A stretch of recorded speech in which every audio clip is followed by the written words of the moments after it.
à notre mémoire ce qu'on a vu la semaine passée. Alors, on a dit, comme on vient de le dire, que tous les hommes de la Bible ont échoué d'une façon ou d'une autre, même si cela ne nous est pas rapporté dans la parole de Dieu. Pourquoi? Parce que le seul qui n'a jamais péché, c'est Jésus. Donc, on peut imaginer que même si de Melchisédek, il n'est jamais dit qu'il a échoué, on peut imaginer qu'il a échoué aussi. Pourquoi? Parce qu'il était malgré tout un être humain, mais dans la description que Dieu nous fait de lui dans la Genèse et dans Hébreu, il est un type de Jésus-Christ. Mais un type seulement. D'accord? Juste un type. Josué était un type de Jésus aussi. L'agneau pascal était un type de Jésus aussi. Et les types, c'est juste des images, d'accord, qui ont leurs limites en elles-mêmes. Donc tous les hommes de la Bible ont échoué d'une façon ou d'une autre. Et l'échec fait partie de la vie, comme la respiration, comme le manger, le dormir. On est malade, ça nous arrive de tomber malade. Et un jour, il va même nous arriver de mourir. Voilà. Vous pouvez rien faire à ça. Hein? Un jour ou l'autre, on va mourir. Donc, deux attitudes possibles face à l'échec, on avait vu, la folle ou la sage. La folle, c'est celle de laisser l'échec nous influencer et nous faire rentrer dans une introspection qui nous détruit. Du genre, je suis nul, je le savais, de toute façon, j'ai jamais réussi, j'y arriverai jamais, je suis tombé encore une fois, etc., etc., etc. Et si on rentre dans ce cercle vicieux, dans ce cycle de pensée, on va nous-mêmes être les auteurs de notre destruction. On s'auto-détruit nous-mêmes. On a dit aussi que l'attitude folle, c'est aussi de nier l'échec. Nier l'échec, dire non, moi j'ai pas échoué. Comme les gens disent, je suis pas malade. Mais non, nous on est de ceux qui ne nient pas l'évidence, l'échec, la réalité, mais on la regarde avec les lunettes, avec les yeux de la parole de Dieu et de l'œuvre accomplie, et de ce que nous connaissons de l'œuvre accomplie de Jésus à la croix. Donc, on regarde l'échec, on le regarde de haut, non pas que nous sommes des gens tellement importants, mais nous sommes importants. On est assis avec Christ dans les lieux célestes, et on regarde l'échec d'en haut, et on dit, ok, eh bien je vais tirer des leçons de ça, je vais apprendre quelque chose, je vais m'examiner, je vais voir là où le diable m'a fait un croche-pied et là où je suis tombé, et pourquoi je suis tombé. Des fois, vous savez, c'est des choses qui sont très simples. Des fois, le manque d'organisation fait que des gens échouent encore et encore et encore et encore. Et ça n'a rien à voir ni avec le diable, ni avec les démons, ni avec quoi que ce soit. C'est juste une mauvaise organisation. Je disais l'autre fois, l'exemple qu'on me disait, c'était quoi? Un homme qui marche dans la rue, et à chaque fois qu'il passe à un endroit précis, il trébuche. Il se relève, il regarde autour de lui. Qui lui a fait ça? Personne ne lui a fait ça. Et pour peu qu'il soit sensibilisé aux esprits, il pense que c'est un mauvais esprit. Mais à chaque fois qu'il passe par là, il trébuche. Mais au lieu simplement de dire, ok, est-ce qu'il y a quelque chose par terre qui me fait trébucher? Effectivement, il y a une racine qui sort, une racine d'un arbre qui sort de là, et qui le fait trébucher à chaque fois qu'il passe. Donc, au lieu de simplement considérer les choses avec objectivité et dire, ok, qu'est-ce qui ne marche pas? Qu'est-ce qui ne fonctionne pas? Est-ce que je ne suis pas trop surchargé de choses? Vous savez, quand on est éparpillé dans des milliers de choses, on est inefficace. Et parce qu'on est inefficace, on échoue. Et quand on échoue, c'est jamais agréable d'échouer, n'est-ce pas? C'est jamais agréable. Vous avez vu au championnat du monde d'athlétisme, vous vous souvenez de ça? Bolt, là, moi je le connais de nom comme ça, hein, on n'a jamais mangé ensemble, mais Bolt, le Jamaïcain, qu'est-ce qu'il a fait? Il a fait deux ou trois faux départs. Lui, le champion du monde qui a gagné je ne sais pas combien de titres, il a dû abandonner, il a dû sortir, il n'a même pas pu participer à la finale. Et il a jeté son maillot par terre de dépit, il était en colère, etc. Qu'est-ce que ça veut dire? Ça veut dire que c'est un homme qui, l'échec, il ne sait pas gérer l'échec quelque part. Il a déjà échoué certainement, mais à ce niveau-là, au lieu de le prendre simplement et de dire ok, Vous voyez, quand on connaît Dieu, on peut au moins se dire, qu'est-ce que Dieu veut m'apprendre à travers ça? C'est vrai. Au moins, on peut se dire ça. C'est pas qu'on essaie de banaliser la chose, mais au moins, on a une espérance dans la chose. Au moins, l'échec qu'on vient de vivre là, Dieu peut l'utiliser pour nous apprendre quelque chose, n'est-ce pas? Donc c'est bien. Donc l'attitude folle, c'est de nier l'échec, de se laisser écraser par l'échec, détruire par l'échec, ou alors de blâmer les autres. On blâme les autres, on devient des hypocrites, etc. Et là, l'échec, c'est pas Dieu qui l'utilise, maintenant c'est le diable qui l'utilise. C'est pas forcément le diable qui t'a fait tomber, maintenant il utilise l'échec pour rendre ta détresse encore plus grande quelque part. Et te rendre pire que ce que tu étais avant même d'échouer. Et la bonne attitude, c'est de reconnaître l'échec, se positionner devant Dieu en humilité, et puis d'apprendre des leçons, de comprendre, peut-être de se laisser inspirer par le Saint-Esprit de quelles sont les choses que je pourrais changer, quelles sont les choses que je pourrais modifier dans ma vie, pour ne pas retomber dans cet échec.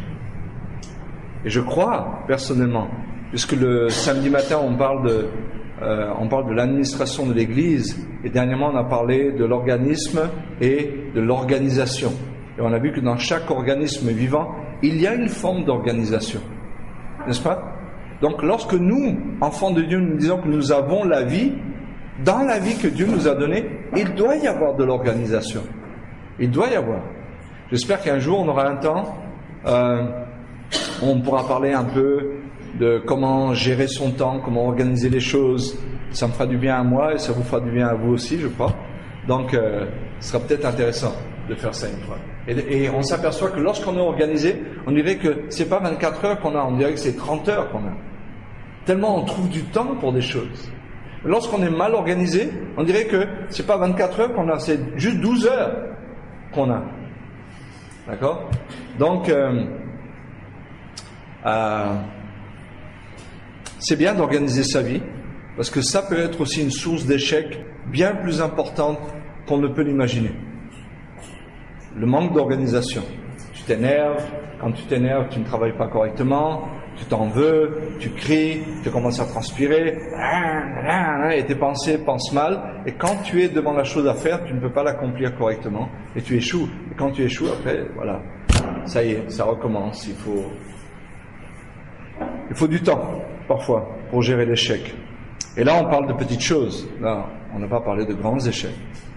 Du genre Moïse qui tue un homme, David qui fait tuer un homme pour prendre sa femme, Pierre qui renie Jésus 3 fois, Paul qui persécute l'Église. C'est des échecs, c'est des choses terribles, terribles. Des nazis qui ont tué des milliers de gens et qui, un jour, sont face à certains parents de leurs victimes, ou certaines personnes qu'ils ont maltraitées dans des camps, et ils sont face à eux, et maintenant ils doivent gérer toute cette vie qu'ils ont vécue. Il y a des belles histoires de gens qui se sont convertis juste par l'attitude des gens, de leurs victimes. Il y a des bourreaux qui se sont convertis juste parce que, à cause de l'attitude aimante et de pardon que ces victimes avaient envers eux. Donc, 2 attitudes, une folle et une sage. D'accord? On a dit que Caïn n'a pas regardé l'échec comme son ami. On en reparlera un petit peu plus tard. On va détailler un petit peu son histoire un peu plus. Mais Caïn n'a pas regardé l'échec comme un ami. Il l'a regardé comme un ennemi. Et qu'est-ce qu'il a fait? Il est devenu pire que ce qu'il était avant d'échouer. Avant d'échouer, il était certainement imbu de lui-même, même s'il ne pouvait pas l'articuler de cette façon. Je ne sais pas s'il y avait des cours de psychologie dans le jardin d'Éden et après, là où Adam et Ève ont habité, mais en tout cas, certainement c'était un individu qui était certainement imbu de lui-même. Il n'avait pas bien écouté, c'est pas quelqu'un qui apprenait facilement les choses. Son père et sa mère ont dû instruire ses enfants, leurs enfants, en disant voilà, on était dans le jardin d'Éden et face à notre échec à nous, Dieu a tué un animal innocent, il a versé le sang, il nous a couverts avec la peau. Donc ce qui compte devant Dieu, c'est le sacrifice. C'est pas tant ce que nous faisons, c'est le sacrifice. Mais lui n'a pas voulu écouter, Abel a entendu et il a fonctionné d'après ce qu'il avait entendu. Caïn ne l'a pas fait, et quand il a échoué, son cœur méchant a été révélé. Dieu veut révéler notre cœur lorsqu'on échoue. Il veut nous montrer au moins une chose de nous-mêmes. Une chose, ça peut être, comme on l'a dit tout à l'heure, dans notre sens d'organisation, ça peut être nos conceptions des choses, ça peut être notre regard sur les choses, l'image que nous avons de nous-mêmes. On a peut-être une trop haute image de nous-mêmes. Dieu veut mettre le doigt là-dessus. Et il permet l'échec pour mettre le doigt dessus, justement. Et nous dire, j'ai permis ça juste pour te montrer ça. Maintenant, toi et moi, j'aimerais qu'on travaille à ça. Parce que j'aimerais que tu changes. J'aimerais que tu sois heureux. J'aimerais que tu jouisses de la vie que je veux te donner. Donc, Caïn, lui, a été un mauvais candidat à l'échec. Malgré tout, Dieu voulait l'aider malgré tout, et ça s'est mal passé. On le verra tout à l'heure. Alors, faisons attention aussi à la définition que nous donnons à l'échec. On a dit l'autre fois, pour certaines personnes, l'échec, c'est la fin, c'est fini, je suis un raté, mon père avait raison quand il me disait que j'étais nul, que j'étais moins qu'un igname, etc., etc. Mon père avait raison. Mon père avait raison. Regarde, la preuve, c'est que j'ai échoué. Encore, encore et encore. Bon, mais si tu vaux un manioc, c'est pas mal quand même. Hein? Moins qu'un igname, c'est un manioc, on va dire un manioc. Mais voilà, la définition, on peut définir l'échec de 1000 façons. De 1000 façons. On peut même le définir avec des mots spirituels en disant c'est Dieu qui me punit parce que j'ai mal fait la dernière fois. Non, Dieu peut permettre que quelqu'un échoue, même s'il fonctionne plus ou moins normalement. Il peut permettre un échec juste parce qu'il veut transformer quelque chose dans sa vie. L'échec, c'est pas seulement pour les nuls. L'échec, c'est aussi pour les costauds, comme Jerry par exemple. Hein? Les gros bras. Non, l'échec, c'est pour tout le monde. C'est pour tout le monde. L'échec. Et donc, on peut le voir soit, on peut donner 1000 définitions. C'est la fin du monde, c'est la manifestation de ce que je suis vraiment, je suis foutu, je suis détruit, mon père avait raison, ou alors c'est Dieu qui me punit, toutes sortes de raisons. Et puis on a les définitions un peu plus positives, un peu plus constructives. Et c'est celle-là qu'il faut retenir. C'est celle-là qu'il faut retenir. Même si on peut donner 1000 définitions de l'échec, il faut retenir celle qui est constructive, celle qui nous fait du bien, celle qui va nous faire avancer. Ça sert à rien de retenir le reste. Parce qu'aux yeux de Dieu, le vrai échec, c'est quoi? C'est pas de tomber, c'est de ne pas se relever parce qu'on écoute la voix du diable à ce moment-là et non pas la voix de Dieu. C'est ça. Ok. L'échec, on a dit aussi qu'il produit 4 choses. Un vrai regard sur moi-même, un regard un peu plus vrai, on va dire. Lorsque Pierre a échoué, qu'est-ce qui s'est passé? Le regard qu'il a eu sur lui-même un peu plus tard était un regard un peu plus ajusté. D'accord? Oui, je suis Pierre la grande bouche, j'ai dit que je ne vais jamais trahir Jésus. Voilà, je me suis planté, donc je vais descendre de 10 marches et c'est là que je vais me positionner. Voilà, c'est là où je suis. Avant, je pensais que j'étais là-bas, mais mon échec m'a montré que non, je vivais dans un monde irréaliste. C'est assez intéressant. Comment on peut se croire quelque chose, on peut croire qu'on vit à un certain niveau, et puis on agence notre vie autour de ça, et c'est une vie complètement artificielle que nous vivons. Parce que c'est pas là que nous vivons, c'est pas ça que nous sommes véritablement. Et Dieu, dans son amour, qu'est-ce qu'il fait? Il nous fait descendre un petit peu en disant non, c'est là où tu habites, regarde, c'est là où tu dois arranger ta vie. C'est pas là-haut, là-haut c'est virtuel. C'est comme les gens qui vivent de choses virtuelles, Internet, la télévision, les jeux vidéo, et les gens qui se nourrissent trop de ça vivent dans un monde virtuel, un monde qui n'existe pas. Et il y en a qui agencent leur vie autour de ça, ils construisent leur vie. Vous savez qu'il y a des jeux sur Internet où tu construis une ville avec des gens dans le monde. Des gens, vous connectez sur Internet, et puis on achète, on vend, on gagne des choses, on revend, on construit, etc., etc. Et puis on construit le monde, mais un monde qui n'existe pas. Un monde qui n'existe pas. Et nous, chrétiens, on peut aussi vivre dans un monde qui n'existe pas, vis-à-vis de nous-mêmes. Penser que nous sommes quelque chose, et en fait on ne l'est pas. Et gloire à Dieu, Gloire à Dieu, même si ça fait mal, gloire à Dieu qu'il permette l'échec dans notre vie. C'est bien. Amen. Alléluia même. Hein? Même Alléluia, pas seulement Amen. Un Amen, vous savez, très évangélique. Amen, oui vraiment. Mais Alléluia. Hein? Heureusement qu'il y a l'échec pour nous frapper un peu et dire hey, réveille-toi, parce que tu es tellement haut là que si tu tombes complètement là, tu vas vraiment te faire mal, quoi. Donc un petit peu, juste quelques marches, et tu te retrouves au palier inférieur. Hein, t'as pas descendu les 46 étages, mais au moins un palier inférieur. C'est comme ça. Dans sa grâce, Dieu, dans sa grâce, c'est des phrases assez intéressantes. Dans sa grâce, Dieu permet que j'échoue. Dans son amour, Dieu permet que j'échoue. Dans sa miséricorde, Dieu permet que j'échoue. Et j'aimerais on va terminer ce soir parce qu'on ne peut pas consacrer un semestre là-dessus, mais j'aimerais que, après ces 3 cours-là, vous puissiez méditer là-dessus. Vous puissiez méditer là-dessus. Et vraiment tirer des conclusions pour votre vie. D'accord? Parce que c'est important. C'est important que les cours que vous prenez, l'enseignement que vous recevez, vous servent maintenant à quelque chose. Maintenant. Pas juste, si un jour je dois enseigner dans une église, si un jour je deviens pasteur, si un jour je deviens enseignant, je vais sortir mes notes et je vais enseigner. Non, c'est maintenant que ça doit être utile. D'accord? Et d'ailleurs, on va faire comme ça. Pour ce cours-là, on a 12 semaines de cours. Donc on va aborder 4 sujets. 3. D'accord? 3 semaines, un sujet. À la fin de chaque semaine, vous avez un petit devoir à faire. Une synthèse du cours, en fait. Une synthèse et une application pour votre vie personnelle avec un exemple personnel. Isabelle, tu veux noter l'intitulé du...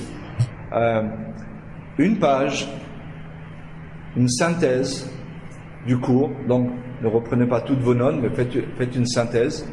Et vous faites une application. Comment vous appliquez ça dans votre vie avec un exemple personnel. Ne dites pas les gens font comme ça. Non. Voilà dans ma vie. Moi je m'appelle Luigi. Voilà. J'ai réalisé que dans ma vie j'ai telle et telle difficulté, des fois où j'échoue souvent là-dedans. Eh bien voilà. L'étude qu'on a faite sur l'échec m'a permis et tu expliques comment tu fais les choses. Ok? Donc c'est à rendre pour la semaine prochaine. Et rappelez-vous, et je le dis officiellement, si vous n'amenez pas votre cours, votre devoir la semaine prochaine, je ne prends plus aucun devoir après. C'est fini. Gardez-le, rangez-le dans vos archives, ça peut vous servir un jour, mais vous pourrez rajouter quelque chose, j'ai échoué avec mon devoir. Ok? Et vous posez la question, pourquoi? Point d'interrogation. Et là, maintenant, vous allez travailler à ça. Amen? Ok, donc vous trouverez du bon même dans l'échec, d'accord? Mais en tout cas, au niveau de la secrétaire et de l'institut, là, vous trouverez pas un bonus, en tout cas. Ok? Donc, tout le monde a entendu? Une page. Vous utilisez la feuille qu'on vous a donnée, on va vous en donner à chaque fois. Ok, la feuille qu'on vous a donnée en devoir exemplaire, vous remplissez cette page. Je ne veux pas de feuilles blanches, de feuilles déchirées d'un cahier. Vous utilisez cette page, on vous en donnera à chaque fois que vous allez faire un devoir, pour que vous puissiez écrire sur des lignes. Vous remplissez tout. Votre nom, votre prénom, le cours, l'intitulé du cours. Donc, vous avez tout noté? Vous avez noté le devoir? Ok, alors notez le devoir maintenant. Le devoir c'est faites une synthèse. Faites une synthèse.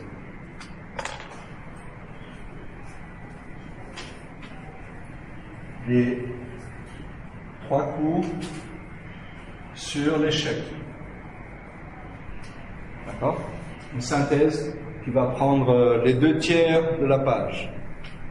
2 tiers de la page. 2 tiers de page. Et dans le dernier tiers, vous faites une application personnelle du cours. Voilà.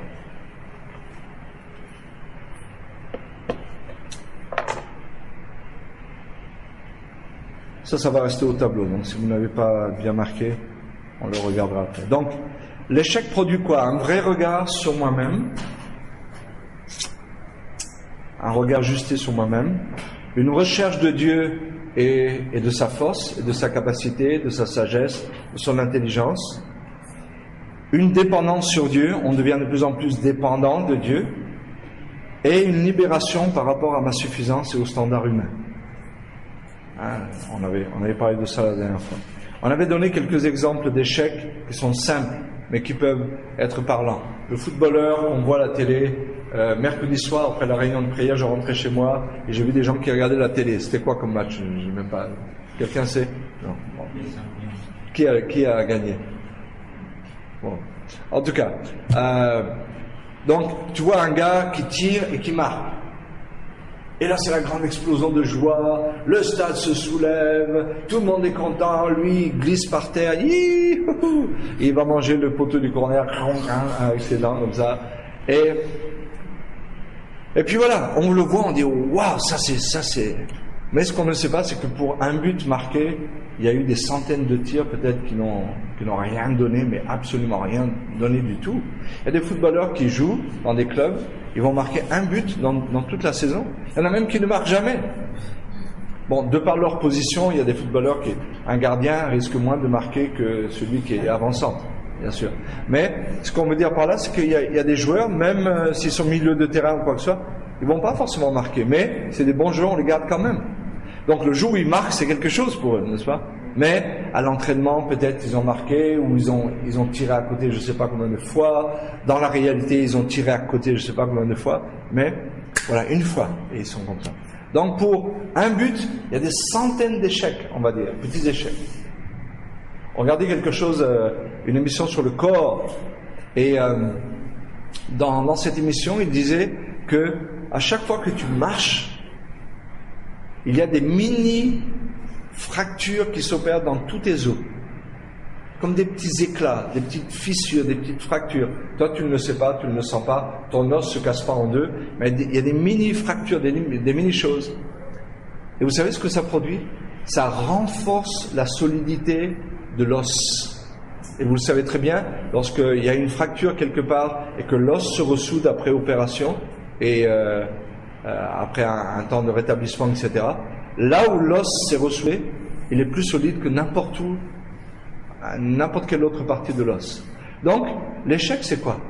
L'échec, c'est certainement une des choses que Dieu utilise pour quoi faire? Pour fortifier notre foi, fortifier un domaine qui est faible. Alors, c'est assez intéressant de considérer que je fortifie un domaine qui est faible par l'échec.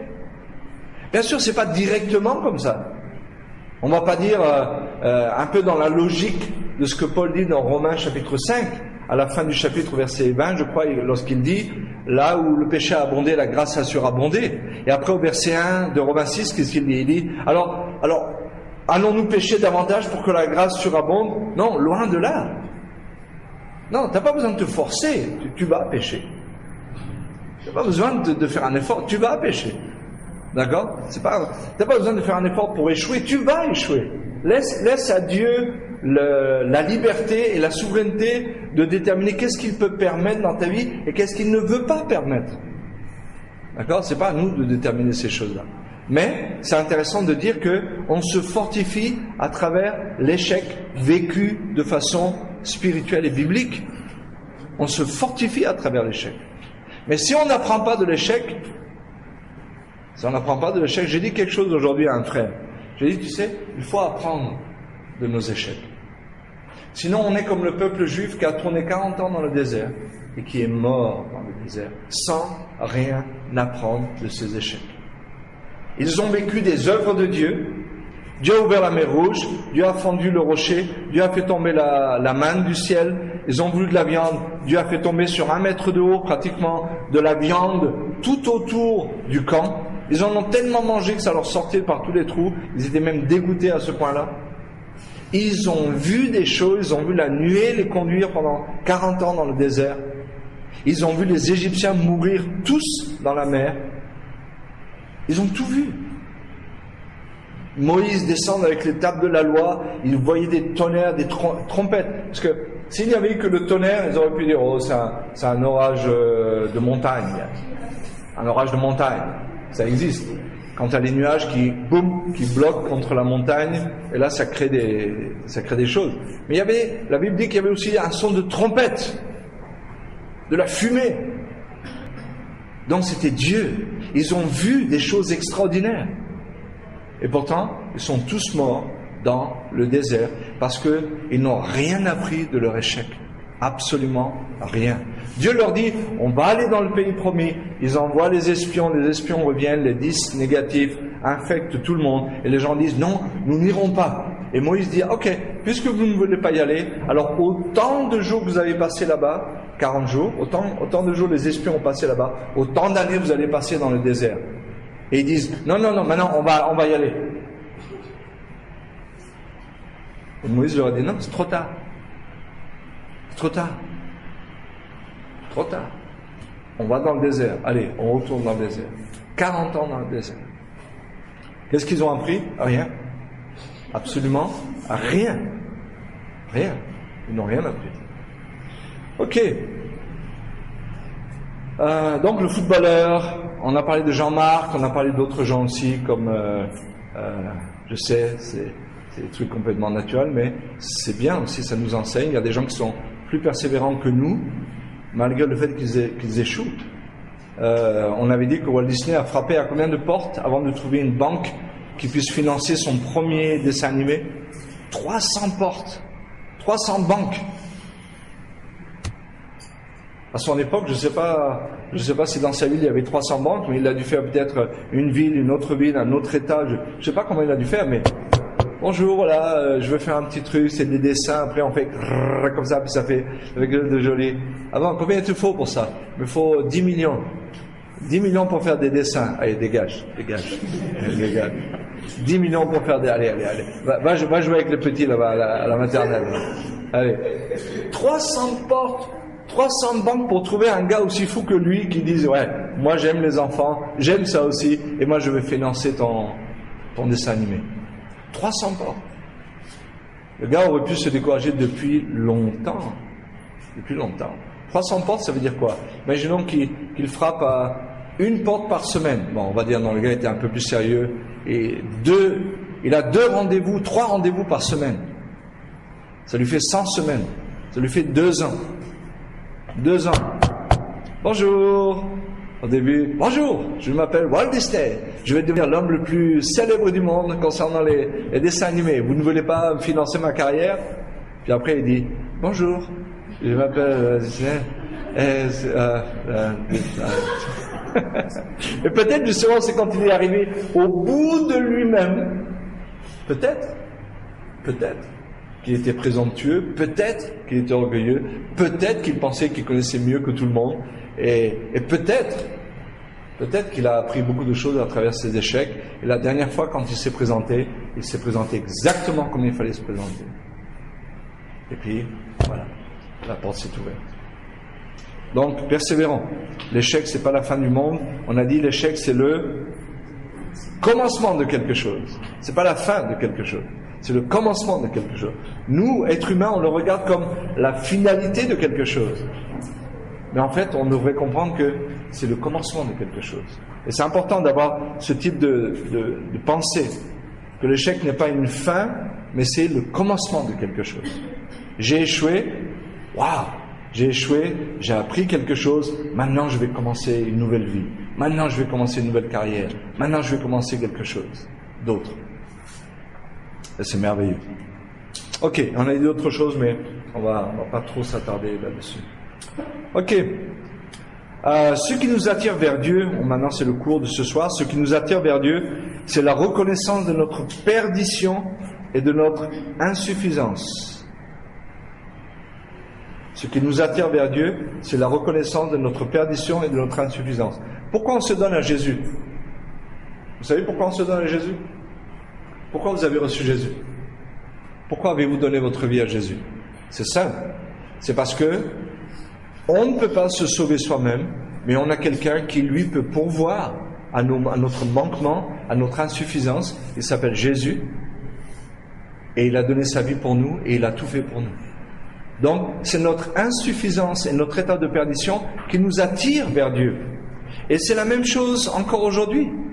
C'est pas parce qu'on est chrétien que maintenant on est je sais pas trop quoi. Non, c'est exactement la même chose. Je regardais un peu certaines notes que j'ai dans mon ordinateur et j'ai retrouvé un message que j'avais intitulé Alpha, Beta, Oméga. Alpha, parce que c'est la première lettre de l'alphabet grec, Oméga parce que c'est la dernière, et ces deux lettres, on les utilise toujours pour dire le commencement et la fin. Je suis l'alpha, l'oméga, c'est l'alpha et l'oméga. Et entre les deux, il y a une lettre qu'on aime beaucoup, c'est bêta. On est des bêta. On aime cette lettre-là. Vous savez pourquoi? Parce qu'au lieu de laisser Dieu faire et continuer son œuvre, on dit Dieu maintenant, calme-toi, quand t'en as assez fait comme ça, laisse-moi maintenant, moi je vais diriger ma vie. Moi tu vois, je vais te montrer comment je vais m'occuper de ma vie. Donc, l'alpha et l'oméga, bien sûr c'est Dieu, mais entre les deux il y a bêta, et c'est moi bêta. Bêta puissance 2, bêta puissance 3, bêta puissance 5, j'en vois qui rigolent et qui voudraient dire bêta puissance 10, d'eux-mêmes, pas de moi, mais d'eux-mêmes. Ok.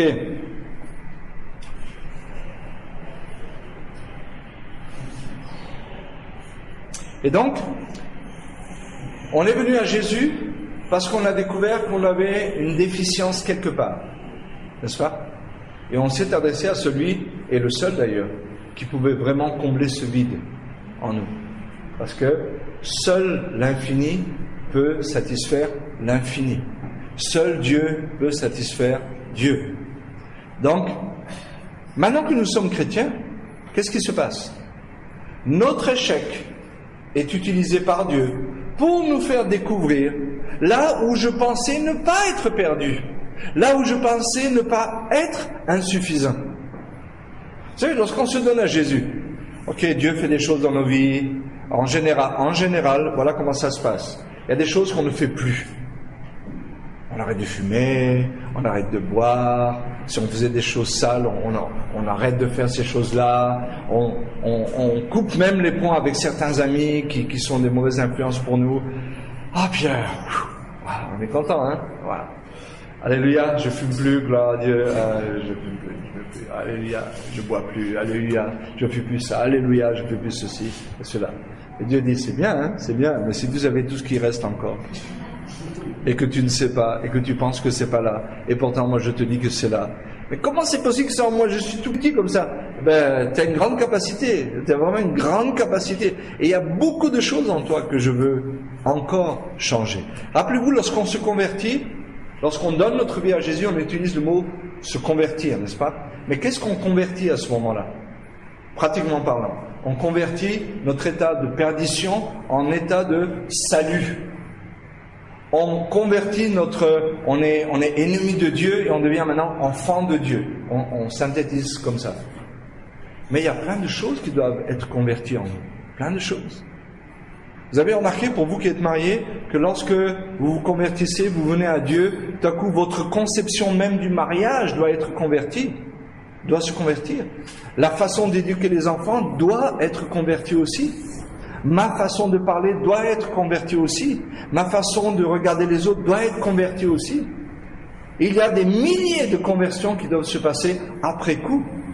Après la conversion initiale, il y a maintenant la conversion des petits aspects de ma vie. Une façon de penser, un raisonnement, un attachement à la culture qui me fait du mal parce que j'arrive pas à marcher par la foi à cause de ça. Toutes sortes de choses. Une peur, une phobie, une inquiétude qui me ronge tout le temps, une pensée qui m'obsède, etc.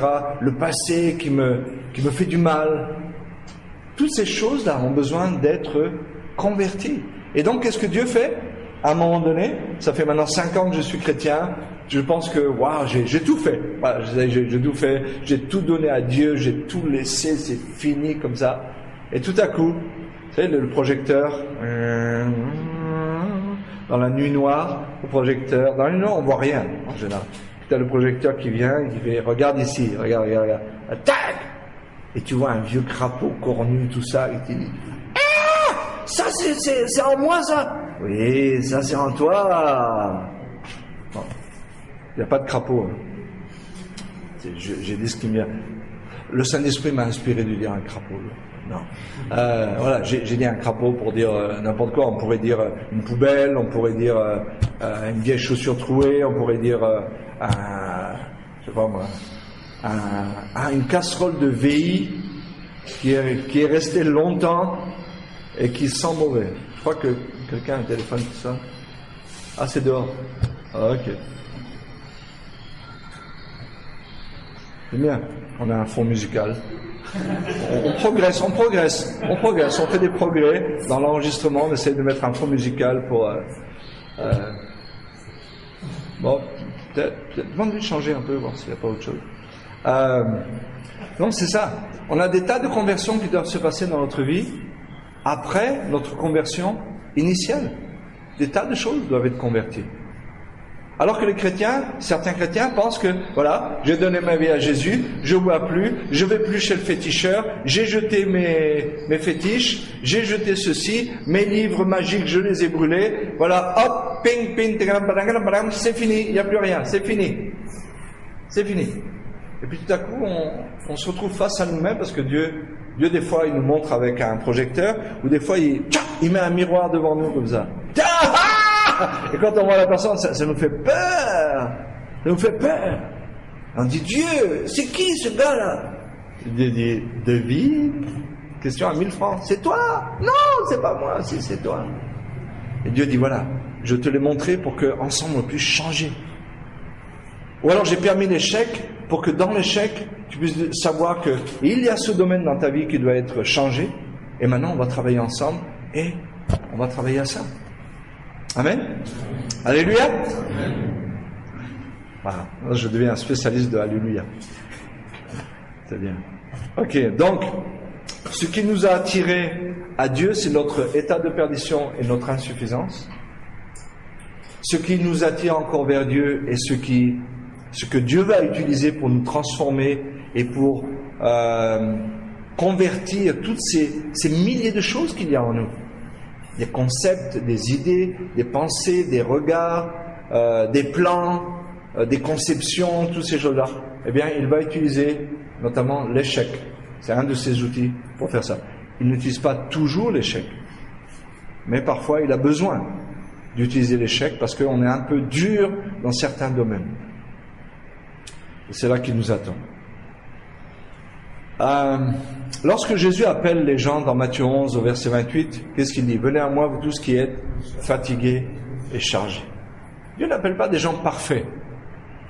Donc, il va les perfectionner après. Il va les perfectionner. L'apôtre Paul dit dans Philippiens 3, il dit, ce n'est pas que j'ai atteint le but ou la perfection, mais je cours. Et je me débarrasse de certaines choses. Toutes ces choses qui étaient pour moi un gain, qu'est-ce que j'en fais maintenant? Je le regarde comme une perte. Et vous pouvez inclure ça dans le processus de sanctification où Dieu, en permettant l'échec, nous permet de nous débarrasser de quelque chose. Même une chose qui est bonne jusqu'à aujourd'hui, peut-être à un moment donné, elle n'aura plus lieu d'exister dans ta vie. Parce qu'elle sera un frein pour ton progrès avec le Seigneur. Il y a des choses que je faisais, il y a des choses que je ne peux plus faire. J'aurai la liberté de les faire, mais je ne peux plus les faire. Aujourd'hui encore, on parlait avec Paul et Letty, ils nous racontaient quelque chose, et un pasteur aurait pu faire quelque chose juste pour s'amuser avec d'autres pasteurs, mais il ne l'a pas fait à cause de quoi? À cause de qui il représente. À cause de sa position, il y a des choses que tu ne peux plus faire. Et si tu ne peux plus les faire, il vaut mieux pour toi que ça s'en aille, que tu le regardes comme une perte, afin de trouver Christ et de connaître Christ. D'accord? Alors qu'est-ce que c'est la Bible? La Bible, c'est un catalogue, une liste, une grande histoire d'échecs. On l'a dit plusieurs fois. Alors pourquoi la Bible? Pourquoi Dieu a permis que dans la Bible, on nous rapporte tellement d'histoires d'échecs. Pourquoi?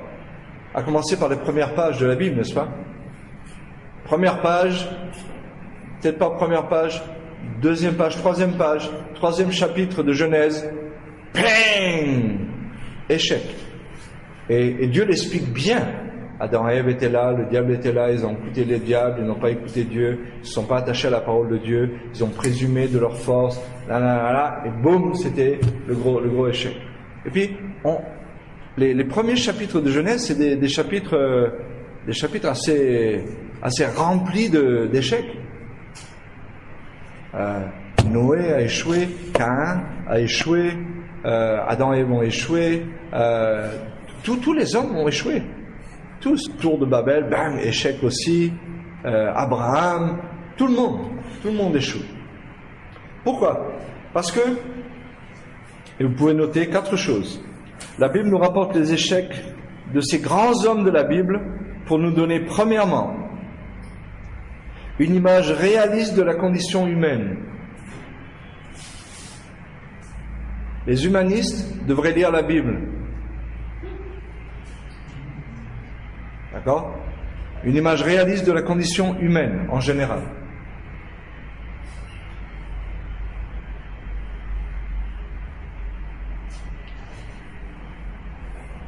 Parce que des fois, on peut surestimer l'être humain, en disant non, l'être humain est bon. Non, l'être humain, il est bon.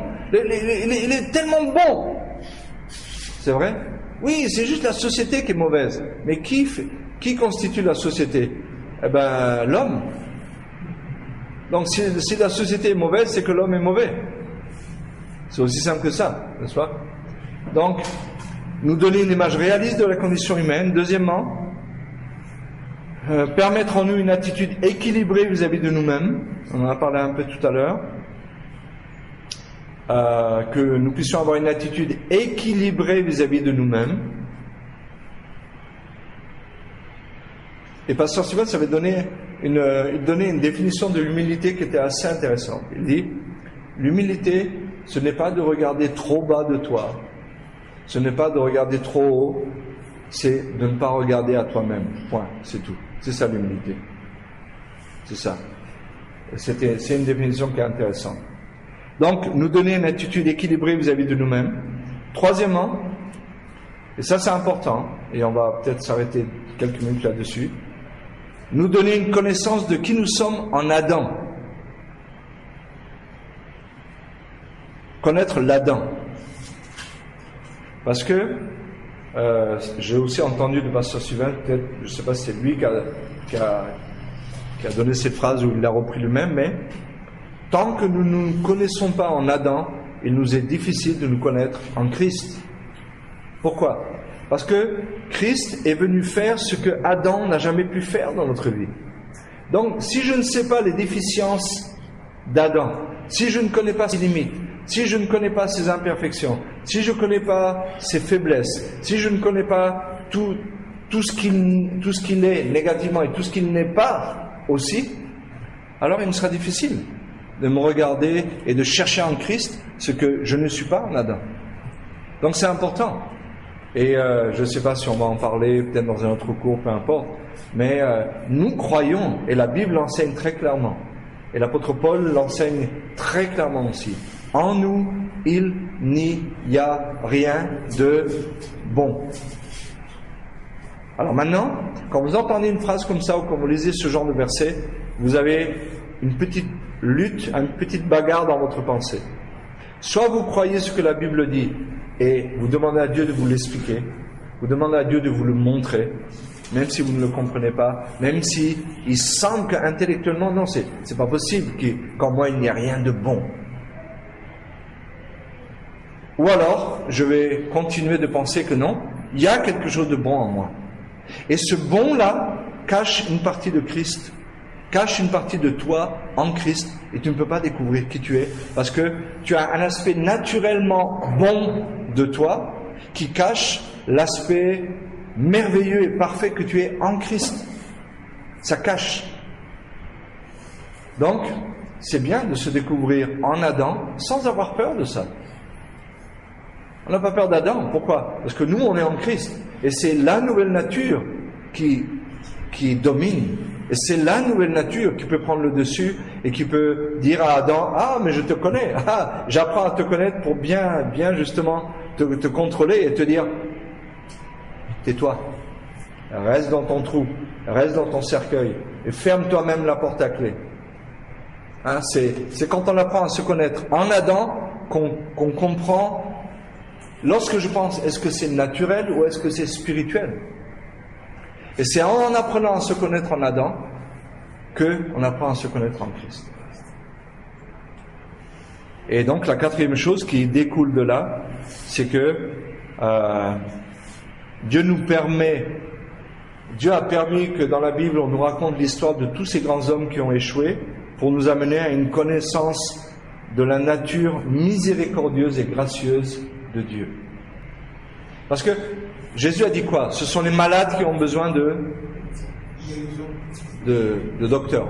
D'accord? Celui qui est bien portant n'a pas besoin de médecin. Donc le médecin passe, mais ça ne lui dit rien. D'accord?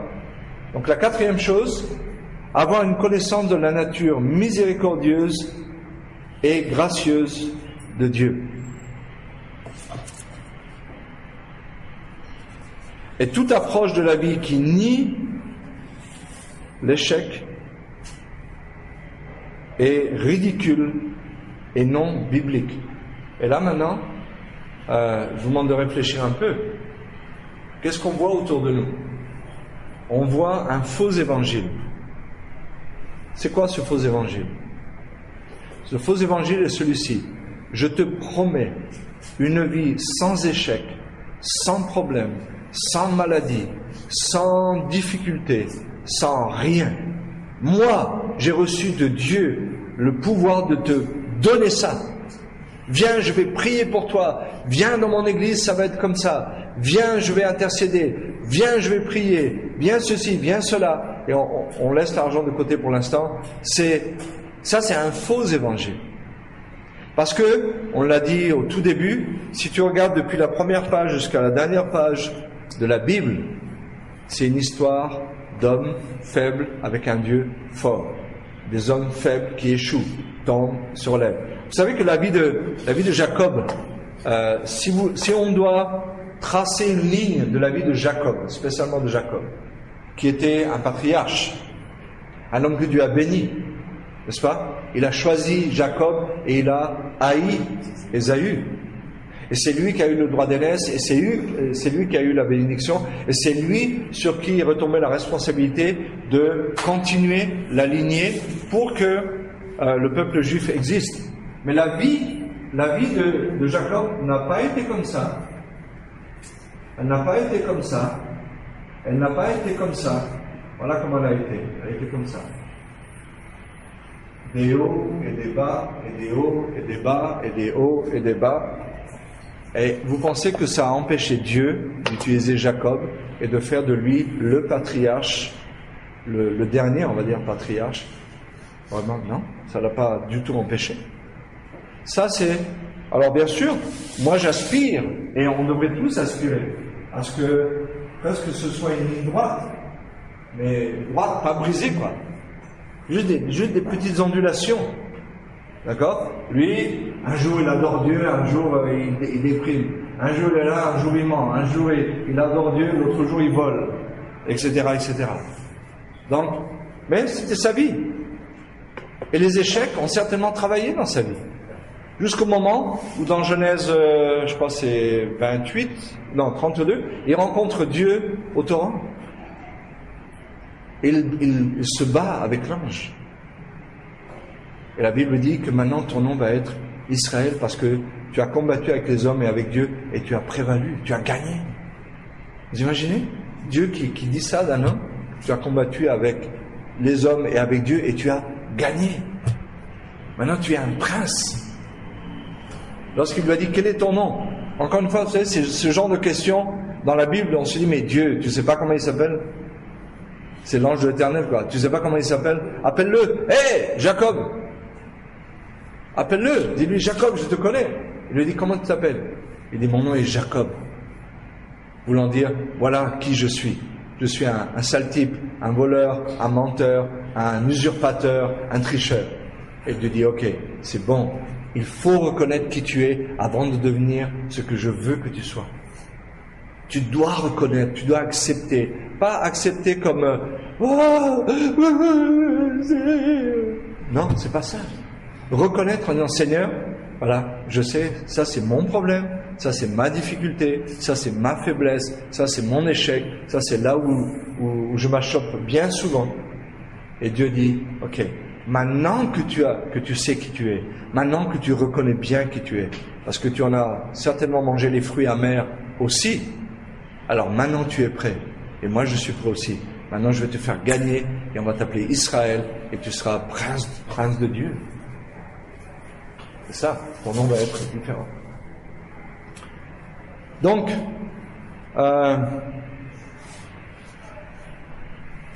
toute approche de la vie chrétienne qui nie l'échec est anti-biblique. C'est anti-biblique complètement. Regardez, je vais vous donner encore quelques mots, puis on va s'arrêter quelques minutes. Toutes les grandes doctrines de la Bible, regardez, je vous donne juste quelques doctrines. La foi, la justification, la grâce, l'expiation, la miséricorde, le pardon, le rôle d'avocat de Jésus-Christ. Mettez tout ce que vous voulez, hein, la liste n'est pas finie, elle n'est pas exhaustive. Vous pouvez rajouter. Toutes ces grandes doctrines, elles existent pourquoi ? Pourquoi d'après vous le pardon existe encore aujourd'hui ? Pourquoi il existe dans nos vies le pardon ? Pourquoi ? Heureusement que Dieu n'a pas fermé la boîte. Pourquoi le pardon, la doctrine du pardon est si importante aujourd'hui pour nous chrétiens ? Pourquoi ? Parce qu'on en a besoin. Et on en a besoin pourquoi ? Parce qu'on échoue. On échoue. Même les gens qui vous promettent monts et merveilles, eux aussi, s'ils sont sincères avec Dieu, ils se mettent devant Dieu, pardon. Donc, ces grandes doctrines même sont l'illustration que l'échec fait partie de la vie.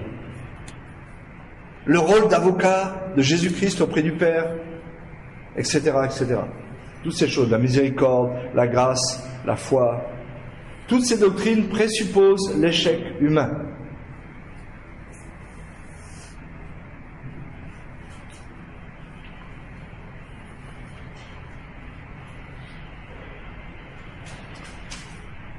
Donc si, avant que je ne sois sauvé, la Bible déclare que pas un seul est juste, et que moi je n'étais pas juste, pas un qui fasse le bien, donc les choses n'ont pas changé après. Tant que nous sommes sur cette terre, c'est comme ça. C'est la même chose. Donc j'ai besoin et j'aurai besoin de la grâce de Dieu, de la miséricorde de Dieu, de l'amour de Dieu, de la patience de Dieu, de la puissance de Dieu, jusqu'à la fin de ma vie. Amen. Ok, tout à l'heure on va voir l'anatomie d'un héros de la foi. C'est bien de savoir qu'est-ce que c'est un héros de la foi. Quand Dieu décrit les héros de la foi dans Hébreux 11, c'est intéressant. On va y tourner et on va juste jeter un coup d'œil. D'accord ? Et on va faire un peu la description du héros de la foi. Ok, on revient dans 10 minutes. Ok, Seigneur.